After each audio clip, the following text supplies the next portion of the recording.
President Trump's Liberation Day actually really smashed up confidence and sentiment around the world, not just in New Zealand, but around the world.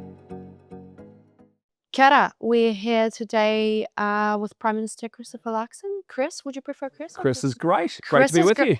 Chris Luxon. And my name is Dasha Kuprienko. So to break the ice a little bit, what about the AI space? Are you regularly using that? What's the sort of government view on it, I guess? And in Parliament, how often do people personally, I've started using ChatGPT, usually for research reasons, like I might be interested in a topic or a piece of history or something like that, and I want to sort of get a quick distillation of something, more for personal use. But with respect to government, I mean, we really think AI is a massive opportunity for New Zealand. One of the real challenges we have is that we're all working really hard in this country, but we haven't been able to lift our standard of living over the last 30 years.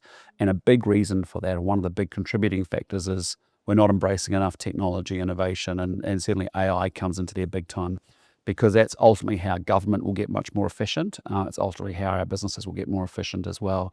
So I think there's a massive opportunity, and I've created a Minister for Digitising Government with a view that we will apply AI into government very, very strongly, because I think that the government should be thinking of themselves as large service organisations that have things called customers, which is the public of New Zealand.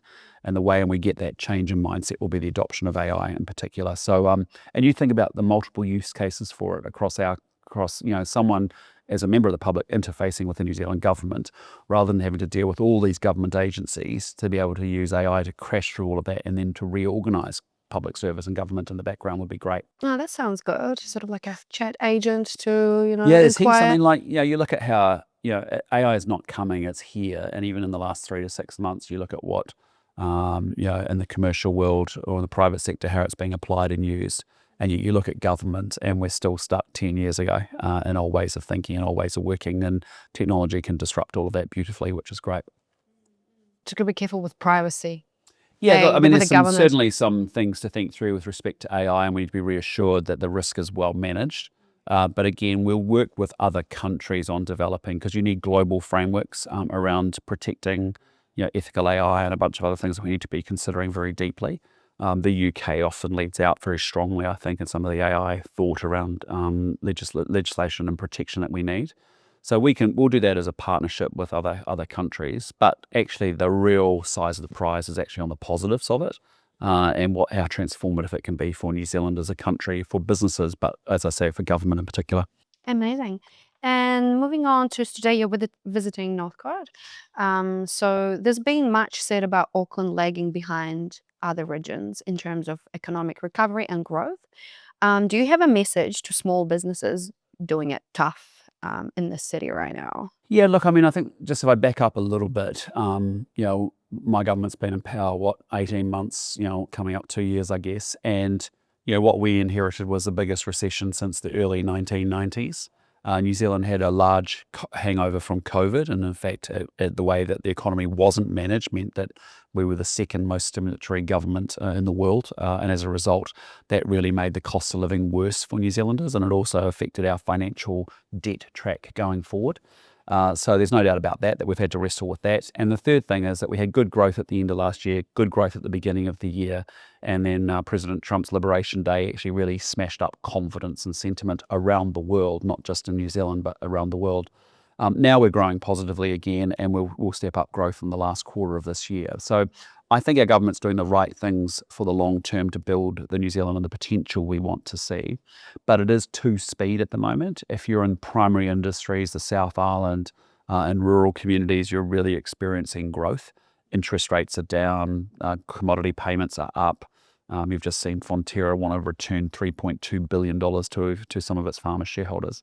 On the other hand, if you're in the cities, Auckland and Wellington in particular, and you're a small business, you're dealing with manufacturing, you're dealing with a lot of small business off the back of construction or building and construction in the city as well. So the good news is that I think there is a lot of positives happening here in Auckland, and we're open for looking at other things we can do. On manufacturing, we've introduced something called Investment Boost, which is the 20% asset write-off, which is very helpful.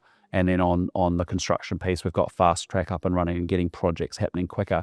We're kicking off $7 billion worth of infrastructure projects before Christmas, many of them here in Auckland.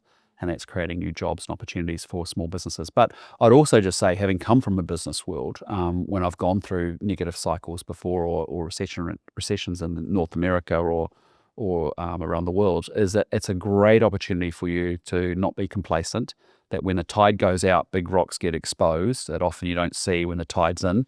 And that's a chance for you to retool your business very aggressively. And, every business owner should be really thinking about how they retool, improve their business, rather than believing the world's going to come right and go back to how it always was. Business is always evolving. The consumer's always evolving. And actually, if you're prepared to do the work on improving efficiency, productivity, adoption of AI and technology to reorganize your business, you want to use the challenging times to be able to do exactly that work. You kind of touched base on it, but what's the biggest untapped potential for small to medium businesses, you reckon, right now? Look, I really think there's a real opportunity for adoption of technology to get yourself to a much more efficient place, to drive more margin and to create more opportunity and more profitability. I think the second thing that you realise is, and this is why I'm so positive about New Zealand. I know it's been a tough and difficult time for small business owners. But if you just take a step back, you've got massive challenge, you've got massive opportunity with technology, as we just talked about with AI. You're sitting bang smack in the middle of the Indo-Pacific region, and as these countries are getting wealthier, like India or China, 500 million people each, almost in the middle class, they want higher quality products and services from New Zealand exporters. And if we can double the value of our exports, which we can, we've got huge opportunities internationally in so many markets. So I think those two things, we've got very good rule of law here in New Zealand, and social institutions and democratic institutions. We've got we should have abundant energy sources, and we've got really talented people. So all of that just says New Zealand should be able to do really, really well. Despite the choppiness that we're experiencing in the global economy right now, we can still navigate our way through it. Yeah, that's a good approach. And if SME owners could vote on one thing for your government to fast track, what do you think they'd pick? A tax break, a faster consent process, or maybe just less paperwork? Well, I think probably all of the above. I think we've turned the country into a country of bureaucrats. But the thing that we've got to really focus on is faster consenting. That Resource Management Act is a real constraint for New Zealand. It's taking too long, costing too much. We're way too slow at getting stuff built and done. And we know we need more infrastructure, we need less red tape, we need more trade, more investment. And so, really getting the planning laws optimised, and so that we've got less layers of bureaucracy is really, really important. Well, great chatting to you. Nice chatting with you too. Thanks for the little insights, and I'm sure our readers and viewers will find it very valuable. Yeah, look, appreciate everything everyone's doing in the SME sector and the export sector, because that's how New Zealand gets richer. As having our SMEs as the lifeblood of the country really pumping. So yeah, we've got a lot of work to do. Great country. All we'll right, go get it done. Let's get it going. Okay.